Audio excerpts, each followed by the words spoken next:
your times, you're a witness to events, you're a witness to your neighborhood, you're a witness to what you're doing. And our band at night, we take the stage as a group of witnesses, really. And our purpose is to make you dance and to testify, you know. And that's the crux of what we do, you know. And hopefully, you know, you'll move and be lifted up by the end of the night. When you started your career, did you ever stop and think, 50 years old, 52, this is what I'll be doing? I was going to be like on Miami Beach by now, and getting the sun and getting the monthly check. You know, I always felt I was going to be a lifetime musician, and for some reason, even though the life of rock stars and popular musicians was very finite when I first started thinking about it, I always had a sort of a long-range point of view on it. I'm not sure exactly why. Maybe I'll be doing it at Madison Square Garden. Maybe I'll be doing it someplace else, you know. Some days you make records and some of them sell and some of them don't sell very well, you know. And that's the way the dice rolls, you know. So, but I did see myself doing it for a lifetime. And at this particular point in time, you know, it's very, very thrilling to hear your music on the radio, which I haven't heard for quite a while, you know. How do you feel about success at 52? I'm digging it. It's like, I mean, I think that in the sense that I think I enjoy it more now than I ever did before, in the sense that just having a lack of financial worries and providing the stability and security for my family, and then also the recognition for the work that I've done with the band over the years. That's just something that it's nice as you go. But do you ever worry that the people who grew up listening to you, Bruce, all of a sudden look at you one day and say, yeah, he may sing about that, but he lives in the big house on the hill over there. How can he really identify with that anymore? I have a pretty nice house, you know. So, you know, the bottom line is the proof is in the music. You've got to feel a deep commonality with whoever and whatever you're writing about, or the song won't be any good, you know. And that's where the song's integrity comes from, and that's where its believability and credibility and truth come from. I did a lot of reading getting ready to talk to you. You used the word haunted, that you are someone who's haunted by certain things. You know, that's everybody. I know that when I initially had my success when I was 25, I was the only person I'd ever known who'd made a record. It was something that you really sort of stood out in a sense, and it was an experience that just no one had had. I just asked myself a lot of questions about what do I want to do, who do I want to be, what kind of music do I want to write, what do I want to write about, what do I see my purpose as. In an effort to work through the aftermath of September 11th, Springsteen turned to what he does best, songwriting. The story goes that a couple of days later you're driving, I don't know exactly where, but not far from here, I understand, and a guy recognizes you. Right. As you drive by, and he says, hey, Bruce, we need you. What did you take that to mean when he said, we need you? What did you think he meant by that? I knew what he was talking about. I think one of the things people wanted to see in those early days was they wanted to see the faces of people who were familiar to them and people who mattered to them.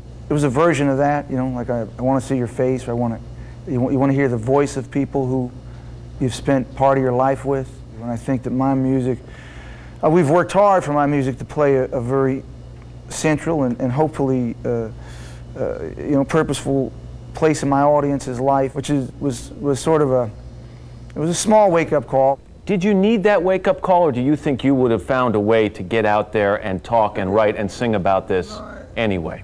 I mean, I don't work from the outside in, and I think particularly when you write about events and it's an interesting thing. The song has to work independently, I believe, of if that event had occurred or not. I think the one song I did write initially was Into the Fire, which I wrote to sing on the telethon. But that was really the only direct thing where I sat down and said, gee, I need to write something that relates to this in some fashion. 9/11 reconnected a lot of people with the values we used to hold dear. Bravery, hard work, sacrifice. The kind of things you've been singing about and writing about for a long time. So this isn't about capitalizing on this particular time in our history. It just may be, with being somewhat immodest, a perfect time for your kind of music. I've always tried to write for my times. I always felt that that was part of the job that I was doing, that I was kind of trying to record a little bit of what it felt like to be, you know, a guy my age living in this place at this time.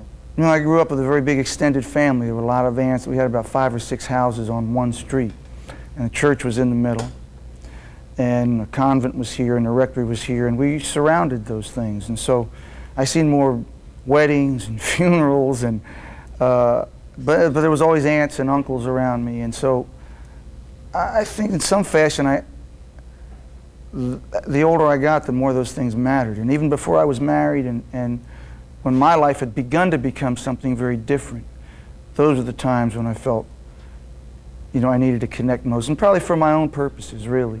Sometimes you connect with audiences not with big concepts, not with loss and hard work, with little details that have always amazed me. Some of the things that you choose to put into your songs make me think about things I haven't thought about in years. Screen door slams, Mary's dress sways. The details are important because that's how you get under people's skin.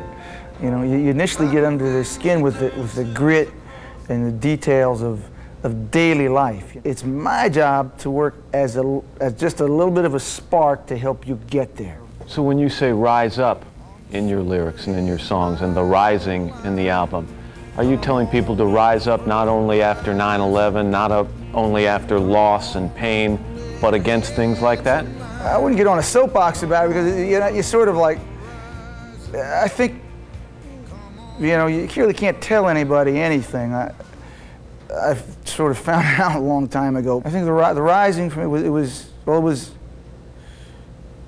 it's just part of the journey that the record depicts. Everything is not preordained. Everything, you know, fate has not been foretold yet. Your fate or the fate of where we live. It's up for grabs.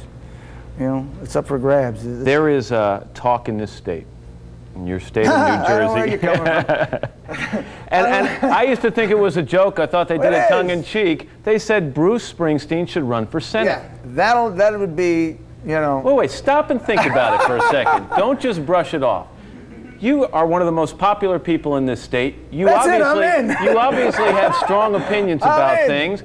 Why not give it some consideration to run for the U.S. Senate? Well, first, that's a real job, and I've spent the musician's life is to avoid real work for as long as you can, you know. And I've been successful in doing so. That's like I said, that's why they call it playing, you know. But it came out of sort of I don't know, somebody grabbed the day's headlines with it, and it was. The guy who did it got Jesse Ventura. So actually, I'm not thinking about politics, but I am thinking about professional wrestling. I may go there next. Well, that's right. Then you go to politics after that. That's right. So I got to get that place in the middle.